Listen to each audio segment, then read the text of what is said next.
சுக்கிர பகவானை ராசி அதிபதியாக கொண்ட ரிஷபராசி அன்பு சொந்தங்களுக்கு வணக்கங்க. ரிஷபராசினாவே இவங்க இருக்கக்கூடிய இடத்துல எல்லாருமே இவங்களுக்கு சாதகமாக தான் இருப்பாங்க. சொல்லப்போனா ஒருத்தன் இவங்க கிட்ட சண்டை போடணும்னு வந்தா கூட சரிங்க, இவங்களுக்கு ஒருத்தன் பகையாளியே இருந்தா கூட சரிங்க, இவங்க கிட்ட வந்தா அந்த பகையை மறந்து நட்பு பாராட்டிடுவாங்க. ஸோ ரிஷபத்தை பொறுத்த வரைக்கும் ஸ்மார்ட் ஒர்க்குங்க, ஓகேங்களா? அந்த கடின உழைப்புக்கெல்லாம் இடம் கிடையாது.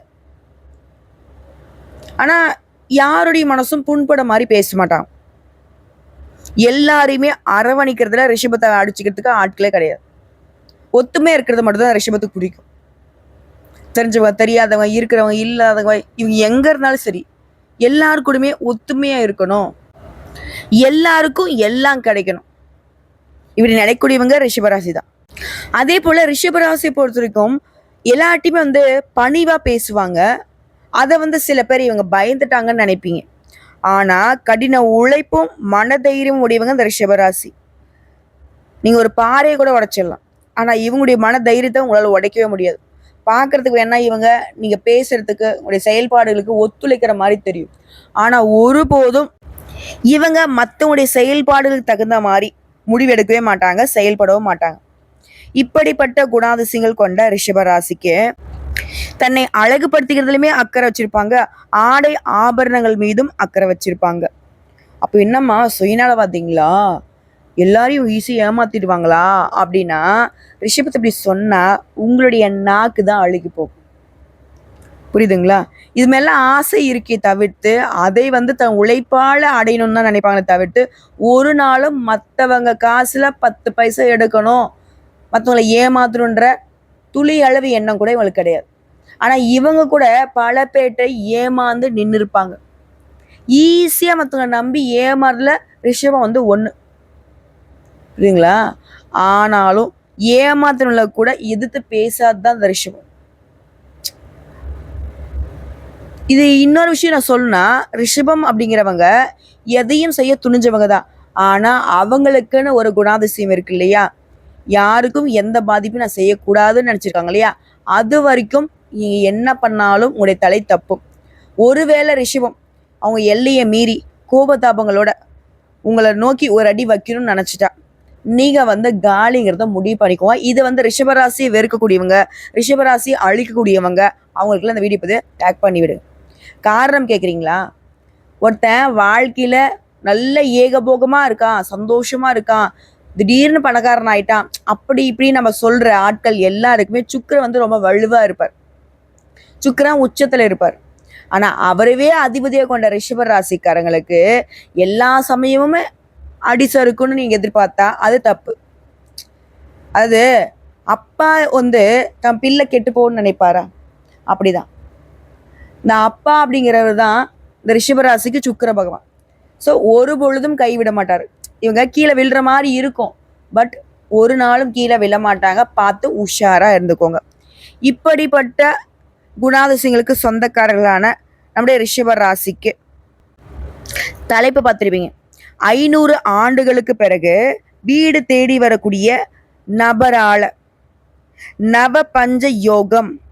ரிஷபராசிக்காரங்களே, உங்க கூட கை கோர்க்கும் அந்த நபரால உங்க வாழ்க்கை நிலைங்கிறது தூங்கி கொண்டிருந்த அதிர்ஷ்டம் உங்களுக்கு பிரகாசிக்க போகுது. ரிஷபம் இந்த செகண்ட் வரைக்கும் எல்லாராலையும் ஒதுக்கப்பட்டு அசிங்கப்பட்டு அவமானப்பட்டு என்னன்னா நம்ம பாவம் பண்ணோன்ற அளவுக்கு துயரத்துல தான் வாழ்ந்துட்டு இருக்கீங்க, இல்லைன்னு மறுக்க முடியாது இல்லையா?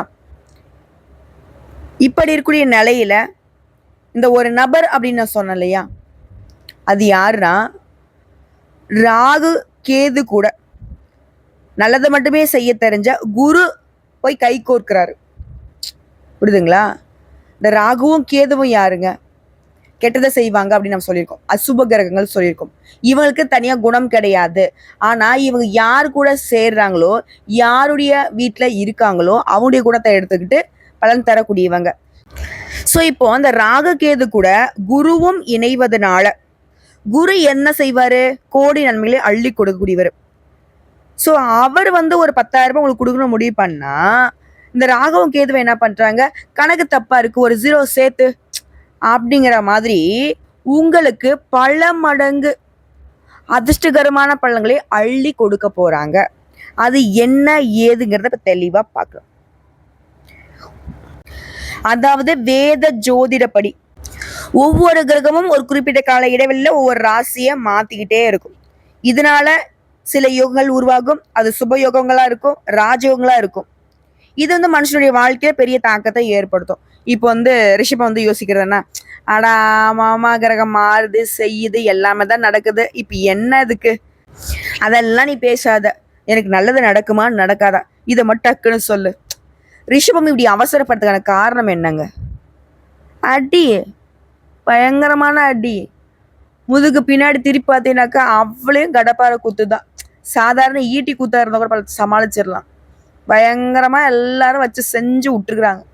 முன்னாடி நான் சிரிச்சுக்கிட்டே இருக்கேன்.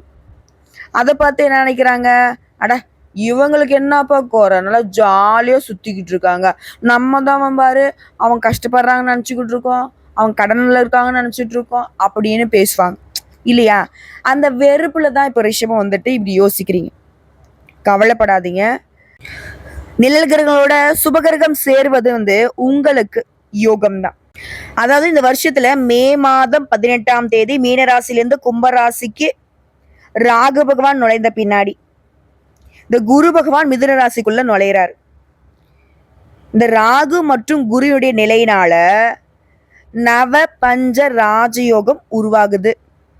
இந்த நவ அப்படிங்கிறது 9 பஞ்சத்திலையும் உங்களை தற்காத்து கொள்ள, அதாவது 9 நவகிரகங்களால உங்களுக்கு எந்த மாதிரியான கஷ்டங்கள் இருந்தாலும் சரிங்க, அது சரியாகிறது தான் இந்த நவபஞ்ச ராஜயோகம்.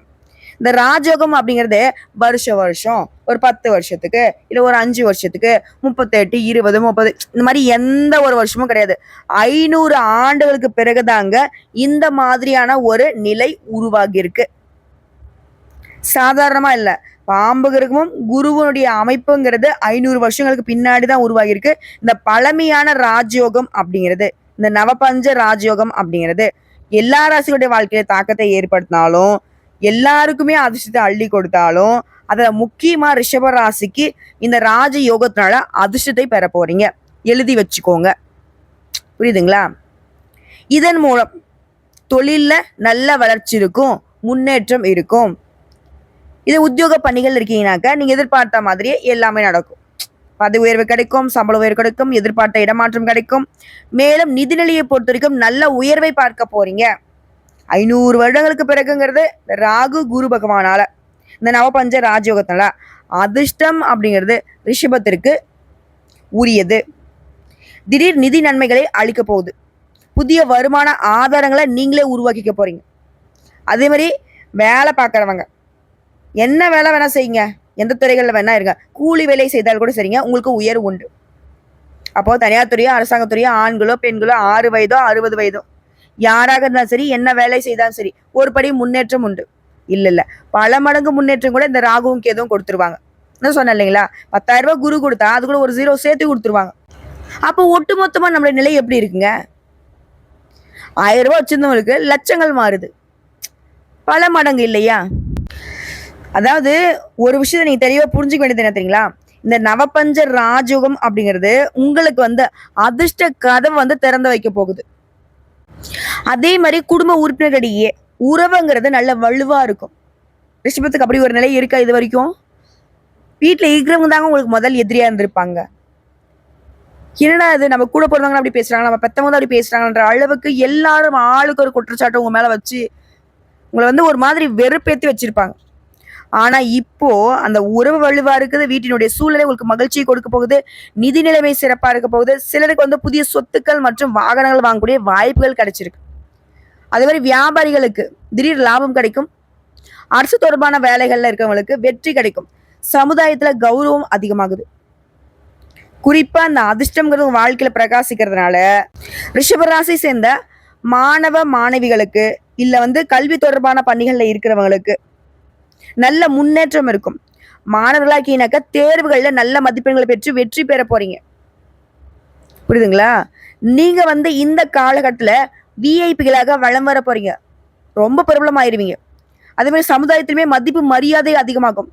இப்படி பணம் எங்கேயாவது சிக்கியிருந்தா சிக்கிய பணம் கைக்கு வர்றதுக்கான யோகம் இருக்கு.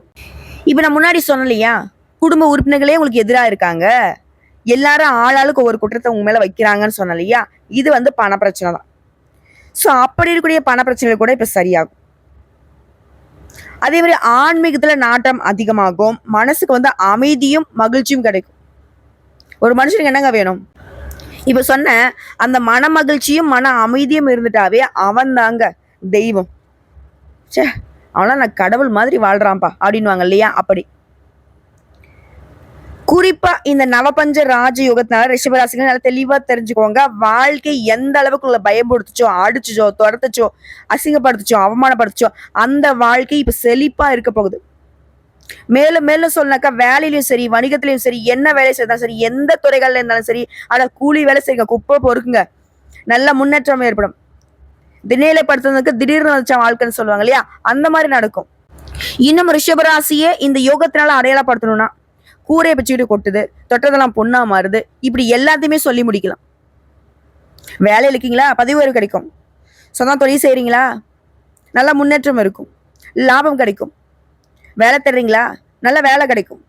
இல்லைம்மா, நான் ஒரு கீழே வேலை பார்த்துட்டு இருக்கேன், புதுசு தொழில் தொடங்க ரொம்ப நாளாக நினச்சிட்டு இருக்கேன், தாராளமாக செய்யுங்க, உங்களுடைய எண்ணங்கள் பலித்தமாகும். பழிக்கிறது மட்டும் இல்லை, நல்ல லாபம் கிடைக்கும். சாதகமான காலம் இது. இல்லைம்மா, நான் ஆல்ரெடி ஒரு தொழில் தான் பண்ணிக்கிட்டு இருக்கேன், இந்த ஆன்லைன் வர்த்தகம் பண்ணிட்டு இருக்கேன், பங்குச்சந்தையில் பணம் போட்டுட்டு இருக்கேன், பழைய முதலீடுகள் இருந்து கூட இப்போ நல்ல லாபம் கிடைக்கும். இப்போ ஏதாவது முதலீடு பண்ணுமா, சந்தை நிலவரத்தை அறிந்து முதலீடு பண்ணுங்க, நேரம் காலம் உங்களுக்கு சாதகமாக இருக்கு. அதே மாதிரி வேலை தொடர்பா குறுகிய தூர பயணம், நீண்ட தூர பயணங்களை மேற்கொள்ள வாய்ப்பு இருக்கு. இந்த பயணங்களும் உங்களுக்கு நல்ல நிதி ஆதாயங்களை கொடுக்கும். அதாவது ரிஷபம் ஒரு இடத்துல போய் காலை வைக்குது அப்படின்னாவே நீங்க நினைக்கிறத நடக்கும். புரியுதுங்களா? ஏன்னா இந்த கிரக மாற்றம்ங்கிறது தான் உங்களுக்கு நேர்மறையான மாற்றங்களை மட்டுமே கொடுக்குது. இது நாள் வரைக்கும் நமக்கெல்லாம் நல்லது நடக்குமாடா, ரிஷபராசி ஆண்களும் சரி பெண்களும் சரி, இனி எல்லாமே நல்லதான் நடக்குங்க, கவலையே வேணாம். புரியுதுங்களா? தனிப்பட்ட வாழ்க்கையிலும் சரி, தொழில் வாழ்க்கையிலும் சரி, சிறப்பான பலன்களை அனுபவிக்க போறீங்க, பல நன்மைகளை பெற போறீங்க. இது எல்லாத்திலுமே நேர்மறையான மாற்றத்தை கொடுக்கும். பொருளாதார நிலையில பெரிய முன்னேற்றம், குடும்பத்தில் மகிழ்ச்சியான சூழ்நிலை, திருமணம் ஆனவர்களுக்கு அந்யூன்யம் பிறக்கும், திருமணம் ஆகாதவர்களுக்கு நல்ல வரன் அமையும். அதே மாதிரி ரிஷபராசி இந்த காலகட்டத்தில் கொடுத்த வாக்க காப்பாத்துவீங்க. சொத்துக்கள்ல முதலீடு செய்ய இது சிறந்த நேரமா இருக்கும். ஆரோக்கியம் சிறப்பா இருக்கு. உங்களுடைய முயற்சிகளுக்கு உங்களுடைய வாழ்க்கை துணை உறுதுணையா இருப்பாங்க. பல நேர்மறையான மாற்றங்கள் இருக்கிறதுனால வியாபாரத்துல நீங்க சிறந்த பலன்களை பெறுவதனால லாபமும் பல மடங்கு பெருகும். பெரிய வெற்றி கொடுக்கக்கூடிய நிதி ஆதாயங்கள் ஏற்படும். அதுவும் இந்த நிதி ஆதாயம்ங்கிறது நீங்க எதிர்பார்த்த விட பல மடங்கு சாதகமா அமையும். அதே மாதிரி வேலையிலும் சரி, வியாபாரத்திலும் சரி மாற்றங்கள் ஏற்படும். அது உங்களுக்கே ஆச்சரியத்தை கொடுக்கக்கூடிய வகையில் இருக்கும். அதாவது உங்க குடும்பத்தாரும் சரி, சொந்த பந்தங்களும் சரி, நட்பு வட்டமும் சரி, இத்தனை நாளா உங்களை குற்றம் சொல்ல மட்டுமே கூடி கூடி வந்தாங்க இல்லையா, இனி உங்களை வாழ்த்துவதற்கும் உங்களுடைய வசதி வாய்ப்புகளை பார்த்து ஆச்சரியப்படுவதற்குமே ஒரு கூட்டம் வரப்போகுது. அதே மாதிரி குடும்ப வாழ்க்கை ரொம்ப சிறப்பா இருக்கும். குடும்பத்துல மகிழ்ச்சியும் அமைதியும் நிலவும். திரும்ப சொல்றேங்க, இந்த நவபஞ்ச ராஜயோகம்ங்கிறது உங்களுடைய எந்த மாதிரியான தேடல்கள் இருந்தாலும் சரி அதை நிறைவேற்றி கொடுக்குது. தொழில் நல்லா இருக்கணும், என் வியாபாரம் நல்லா இருக்கணும், இல்லைம்மா நான் தனியார் துறையில் வேலை பார்க்குறேன், பதவி உயர்வு கிடைக்கணும், இல்லை நான் அரசாங்கத்துறையில் இருக்கேன், மேலதிகாரிகிட்ட நல்ல மதிப்பு கிடைக்கணும், மரியாதை கிடைக்கணும், என்னங்க உங்களுக்கு வேணும், எல்லாமே இந்த நவபஞ்ச யோகத்தில் உங்களுக்கு உண்டு. அதாவது பணம் அப்படிங்கிறது பல வழிகளில் வருவதனால உங்களுடைய நிதிநிலை அப்படிங்கிறது பல மடங்கு. 10,000 ரூபாய் அக்கௌண்ட்ல வச்சிருக்கியா, அதில் எத்தனை ஜீரோ வேணா சேரலாம். ராகுவும் கேதுவும் அப்படிதான், அவங்களுக்கு கணக்கு தெரியாது, அள்ளி அள்ளி கொடுப்பாங்க. நீங்கள் நினச்சது எல்லாமே நினச்ச மாதிரி நடக்கும். காரியங்களை வெற்றிகரமாக செஞ்சு முடிச்சுக்க போறீங்க. எதிர்பாராத அதிர்ஷ்டத்தால திடீர் லாபத்தை அடைய போறீங்க. இது அலுவலக சூழ்நிலை அப்படிங்கிறது உங்களுக்கு சாதகமாக இருக்கும். உங்களுக்கு நட்பெயர் கிடைக்கும், அதிகாரம் அதிகமாகும். மிகவும் சிறப்பான காலகட்டம். என்னெல்லாம் நினைக்கிறீங்களோ அது எல்லாத்தையுமே அடைய போறீங்க. திருமணம் ஆகாதவங்களுக்குலாம் இந்த காலகட்டத்தில் திருமணம் கைகூடி வரும். இல்லைம்மா காதல் பண்ணிட்டு இருக்கேன், காதல் உறவு கல்யாணத்துக்கு தீர்மானம் ஆகும். இது எல்லாத்துக்கும் மேல இந்த குருவும் ராகுகேது மட்டும் இல்லாம சூரியனும் சரி, புதனும் சரி, உங்களுடைய அதிபதியும் சரி, இவங்களும் சேர்ந்து உங்களுக்கு, அதாவது இன்னும் கொடு அப்படிங்கிற மாதிரி வேலையை கொடு, திருமணத்தை நடத்தி வை, குழந்தை பாக்கியத்தை கொடு, நல்ல வீடு வசதி வாய்ப்புகளை கொடு, வண்டி வாகனத்தை கொடு, இப்படி என்னென்ன கொடுக்க முடியுமோ எல்லாத்தையுமே டக்குன்னு கொடுக்க போறாங்க. அது சூரியன் மே மாதம் 14ஆம் தேதி ரிஷபராசிக்கு போறாரு. நான் முன்னாடி சொன்னலையா அதிர்ஷ்டம் உங்களுக்கு பிரகாசிக்க போகுதுன்னு. ஏன்னா சூரிய பகவான் நவகிரகனுடைய முதல்வன் இல்லையா, ரொம்ப வெளிச்சத்துக்கு சொந்தக்காரர். இவருடைய அமைப்பு உங்க ராசிக்கு வருவதனாலதான் யோகம் பிரகாசமாகுது. புரியுதுங்களா?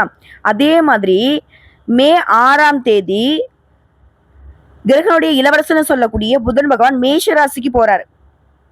அதுக்கு பின்னாடி தேவர்களின் குருவான குரு பகவான் 12 ஆண்டுகளுக்கு பின்னாடி மே மாதம் 14ஆம் தேதி, அதாவது சூரியன் இடமாற்றம் ஆகிய அதே நேரத்துல மிதுன ராசிக்கு போறாரு. சூரியன் ரிஷப ராசிக்கும் குரு பகவான் மிதுன ராசிக்கும் போறாரு. இவங்க எல்லாருக்கும் பின்னாடி மே மாதம் 18ஆம் தேதி ராகுவும் கேதுவும் இடத்தை மாத்திக்கிறாங்க. இதோட இல்லாம மே மாதம் 31ஆம் தேதி சுக்கிரனும் உங்களுடைய அதிபதியும் மேஷ ராசிக்கு போறாரு. ஸோ இப்படி 6 கிரகங்களுமே ராசியை மாத்திக்கிறதுனால தொழில எதிர்பாராத அளவுல நல்ல மாற்றத்தை பார்க்க போறீங்க, அதிர்ஷ்டத்தை அனுபவிக்க போறீங்க, நிதி ரீதியா சிறப்பா இருக்க போறீங்க, பல வழிகளில் பணம் உங்களை தேடி வரப்போகுது, தினசரி வருமானம் அதிகமாக போகுது, வேலை பார்க்க பதவி உயர்வு கிடைக்க போகுது, சம்பள உயர்வு கிடைக்க போகுது, நீங்க வேலை பார்க்கக்கூடிய இடங்கள்ல புதிய பொறுப்புகள் உங்களுக்கு கொடுப்பாங்க, அலுவலகத்துல கூட வேலை பார்க்குறவங்க உயர் அதிகாரிங்க கிட்ட முழு ஆதரவு கிடைக்கும், புதுமண தம்பதிகளுக்கு குழந்தை பாக்கியம் கிடைக்கும். உடைய அதிபதி சுக்கிரன் உச்சத்துல இருக்கிறாருங்க. குடும்பத்துல சில நல்ல செய்திகளை பெற போறீங்க. அதே மாதிரி தொழில் செய்யறவங்க வணிகர்கள்லாம் நல்ல நிதி நன்மைகளை பெற போறீங்க. வணிகத்தை விரிவாக்கம் செய்கிற வாய்ப்புகள் கிடைச்சிருக்கு. ஏற்கனவே செய்த முதலீடுகள் கூட இப்ப லாபம் கிடைக்க போகுது. புதுசா வீடு வாங்குறது, வாகனம் வாங்குறது, சொத்து வாங்குறது, இப்படி எல்லாமே உங்களுக்கு கிடைக்க போகுது. வெளிநாட்டு யோகம், படிக்க போறேன், தொழில் பண்ண போறேன், எதுக்காக போனாலும் சரி, வாய்ப்புகள் சூப்பர். ஒட்டுமொத்தமா இனி ரிஷபராசிக்கு இந்த நவபஞ்ச ராஜயோகம் சிறப்பான மாற்றத்தை முன்னேற்றத்தை கொடுக்க போகுது. குருவும் சூரியனும் சாதகமான வீட்டுல உட்கார்றதுனால வருமானத்துல நல்ல உயர்வு. வரக்கூடிய வருமானத்தை என்ன பண்றதுன்னு தெரியாது, ஆடம்பரமா செலவு பண்ண போறீங்க. நீண்ட நாள் ஆசைகள் எல்லாத்தையுமே இப்ப நிறைவேற்றிக்க போறீங்க. முக்கியமா இந்த காலகட்டம் நிறைய பணத்தை உங்களுக்கு கொடுக்க போகுது. மற்றவங்களாம் உங்களை பார்த்து பொறாமைப்படக்கூடிய அளவுக்கு அதிர்ஷ்டசாலிகளாக வளம் வர போறீங்க. புரியுதுங்களா? ஏன்னா 4ஆம் அதிபதி உச்சம் பெறுவதனால உங்க வாழ்க்கையே சுகபோகமான வாழ்க்கையா மாறப்போகுது. ஏன் திடீர்னு பரிசுகள் கிடைக்கும், குழந்தைகள் மூலம் நன்மைகள் கிடைக்கும், நல்ல ஊழியர்கள் கிடைப்பாங்க, உங்க வார்த்தைக்கு மதிப்பு மரியாதை அதிகமாகும், உங்க திறமையை மேம்படுத்தக்கூடிய வகையில சில வாய்ப்புகள் உங்க வீட்டு கதவை தட்டும். பெண்களாக இருந்தீங்கன்னாக்க சிறப்பான பலன்களை பெறுவீங்க. என்னென்ன நினைக்கிறீங்களோ அது எல்லாமே நடக்கும். வாழ்க்கை ஒரு நாள் இப்படி மாறணும்னு நினைச்சீங்க இல்லையா, அப்படியே இருக்கும். கல்வியெல்லாம் பிரதான முன்னேற்றம், திறமைகளுக்கு நல்ல வெளிச்சம் கிடைக்கும். கலை, ஊடகம், இந்த மாதிரியான துறைகள் இருக்கிறவங்களுக்கு ஏற்றத்தை பார்க்க போறீங்க. மனசுக்கு தெளிவு பிறக்கும். வீட்டுக்கு தேவையான அத்தியாவசியமான ஆடம்பர பொருட்களை வாங்குவீங்க. பழைய வீட்டை புதுப்பிப்பீங்க. காதல் உறவுலாம் இனிமையா இருக்கும். கணவன் மனைவி உறவு அந்யோன்யம் அதிகமாகும். குடும்பத்தோட சுற்றுலா போயிட்டு வருவீங்க, மனம் விட்டு பேசுவீங்க. குடும்ப சூழ்நிலை அவ்வளவு சிறப்பா இருக்கும். வீண் விரையும், தண்ட செலவெல்லாம் மறையுது, சேமிப்பு அதிகமாகுது. உறவுக்காரருடைய வருகையினால மகிழ்ச்சி ஏற்பட போகுது. உடன்பிறப்புகள் வகையில லாபம் கிடைக்க போகுது. ரியல் எஸ்டேட், உணவுத்துறையில இருக்கிறவங்க நல்ல மாற்றத்தை பார்க்க போறீங்க. இதே நேரத்துல நீங்க கவனமா இருக்கக்கூடிய இடம் பார்த்தோம்னாக்க தாயின் உடல் நல கவனம் வச்சுக்கோங்க. ஏன்னா சூரிய பகவானை பொறுத்த வரைக்கும் ஆரோக்கியத்துல கொஞ்சம் அக்கறை கொடுக்குறாரு. ஆரோக்கிய பிரச்சனைங்கிறத காய்ச்சல் சரிதாங்க, அலட்சியம் இல்லாம சரியான சிகிச்சை எடுத்துக்கோங்க, அது உடனே சரியாயிடும். அது ஒரு பிடிவாத குணத்தை கொஞ்சம் தவிர்த்துக்கிறது நல்லது, விட்டு கொடுத்து செல்வது நல்லது. முடிஞ்ச அளவுக்கு பெருமாள் வழிபாடு மனசுக்கு மகிழ்ச்சி கொடுத்துக்கிட்டே இருக்கும். அதுவும் அந்த பெருமாளை நீங்க எப்படி வழிபாடு செய்யணும்னாக்க அனுதினமும் வழிபாடு செய்யலாம்.